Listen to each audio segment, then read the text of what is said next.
আসসালামু আলাইকুম। আশা করি যে যেখানে আছেন সকলে ভালো আছেন, সুস্থ আছেন। শর্টকাটে কিছু কথা বলি। কথা হইলো, মুফতি আমির হামজা বলেছিল জিন্দাওলি দেখতে চাইলে জামাতের যে আমির তাকে দেখা দেখা উচিত। আসলে কথাটা মিথ্যা। যদি জিন্দাওলি দেখতে চান, সার্জিস আলমের বাবাকে দেখেন। একদম জিন্দাওলি, টাটকা, নির্ভেজাল, কোনো ভেজাল নাই তার মধ্যে। যদি ভেজাল থাকতো, 17 বছর আওয়ামী লীগের রাজনীতি করেছে সার্জিসের বাবা, কিন্তু কোনো হারাম খায় নাই, 1 টাকাও এদিক ওদিক করে নাই। তাহলে জিন্দাওলি কে হইলো? সকলের ভাষ্যমতে বাংলাদেশ আওয়ামী লীগ একদম স্বৈর শাসক, ফ্যাসিস্ট রাজনৈতিক দল, যার নেত্রী জননেত্রী শেখ হাসিনা একজন ফ্যাসিস্ট। সেই দলে থাইকা ইমানের সহিত বসবাস করার নামই তো জিন্দাওলি।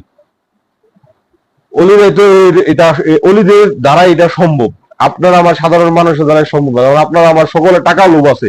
একমাত্র সার্জিসের বাবার কোনো টাকার লোভ নাই। উনি একদম স্বচ্ছ সাধারণ, একদম ভালো মানুষ। যদি তা না হইতো তাহলে তো অবশ্যই সে কোনো দুর্নীতির সাথে যুক্ত ছিল বা কোনো দুর্নীতি করেছে, যেহেতু আওয়ামী লীগের বিভিন্ন পোস্টে উনি ছিলেন।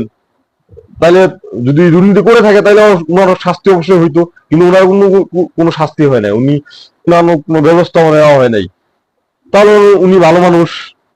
আপনাদের বিশ্বাস হচ্ছে না? অনেকেই জানেন, অনেকেই জানেন না যে সার্জিসের বাবা একজন আওয়ামী পন্থী। আমি আপনাদের বলতেছি, সমন্বয়ক সার্জিস আলমের বাবা মোহাম্মদ আখতারুজ্জামান সাজু, তিনি সভাপতি পদে ছিলেন 8 নং ওয়ার্ড আওয়ামী লীগ, আলোয়াখোয়া ইউনিয়ন পরিষদ। তারপরে সাংগঠনিক সম্পাদক, আলোয়াখোয়া ইউনিয়ন পরিষদ আওয়ামী লীগ। শ্রম বিষয়ক সম্পাদক, আটোয়ারী উপজেলা আওয়ামী লীগ, পঞ্চগড়। এখন আমার প্রশ্ন হইল, আওয়ামী লীগের 3টা সাংগঠনিক পদে থাকা পিতার সন্তান হয়ে সার্জিস বর্তমান দেশে একটা রাজনৈতিক দল গঠন করছে। আচ্ছা, বেশ ভালো কথা, করতেই পারে, গণতান্ত্রিক দেশ, সেটাতে কোনো বাধা নাই। এখন আমার প্রশ্ন হলো, সার্জিসের বাবা জিন্দা অলিকে নিয়ে, যে উনি সক্রিয় সাংগঠনিক 3টা আওয়ামী লীগের পদে থাকার পরেও উনি দুর্নীতি করে নাই।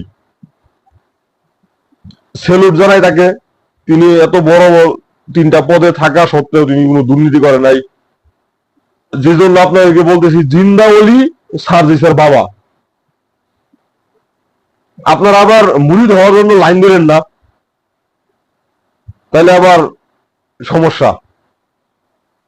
যারা যারা জিন্দাওলি দেখতে চান তারা পঞ্চগড় চলে যান, সার্জিসের বাড়িতে, সার্জিসের বাবাকে দেখে আসবেন।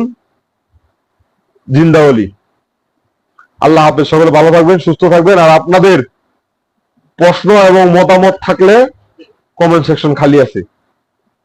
লাইক, কমেন্ট, শেয়ার করুন, পেজটিকে ফলো করুন, চ্যানেল হলে সাবস্ক্রাইব করুন।